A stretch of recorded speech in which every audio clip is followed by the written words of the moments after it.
সুপ্রিয় দর্শক, চলে আসলাম ঝড় বৃষ্টির আপডেট নিয়ে।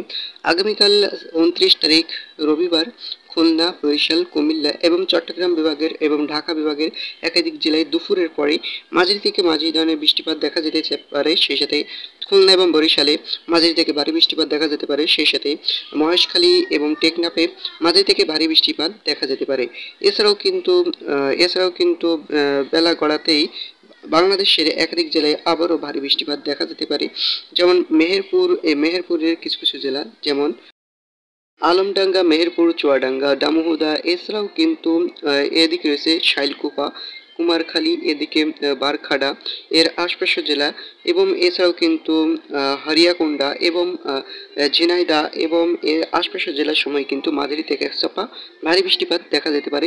তার সাথে কিন্তু গোটা বাংলাদেশে সিটিপোটা থেকে মাঝারি ধরনের বৃষ্টিপাত অব্যাহত থাকতে পারে। এছাড়াও কিন্তু সাতক্ষীরার কিছু কিছু জেলাতে মাঝারি থেকে ভারী বৃষ্টিপাত দেখা যেতে পারে। যেমন এদিকে রয়েছে কেশবপুর, গিলেতলা, এদিকে ডুমুরিয়া, খুলনা, এদিকে রয়েছে বাতিয়াঘাটা, এদিকে সাতক্ষীরা, কলারোয়া, তালা এর আশপাশের জেলা। এদিকে বাঁকাবাজার মাঝারি থেকে ভারী বৃষ্টিপাত এক সপ্তাহ দেখা যেতে পারে। মাঝারি থেকে এক সপ্তাহ ভারী বৃষ্টিপাত দেখা যেতে পারে। এছাড়াও কিন্তু এদিকে রয়েছে টেকনাফে মাঝারি থেকে এক চাপা ভারী বৃষ্টিপাত দেখা যেতে পারে। এছাড়াও গোটা বাংলাদেশে মাঝারি থেকে ছিটেফোঁটা বৃষ্টি অব্যাহত থাকতে পারে আগামীকাল। এদিকে কিন্তু আরও কিছু কিছু জেলা রয়েছে, যেমন দেখতে পাচ্ছেন বেলা গড়াতেই বিকাল 4টা থেকে আবারও কিন্তু গোটা বাংলাদেশে ছিটেফোঁটা ধরনের বৃষ্টিপাত অব্যাহত থাকতে পারে।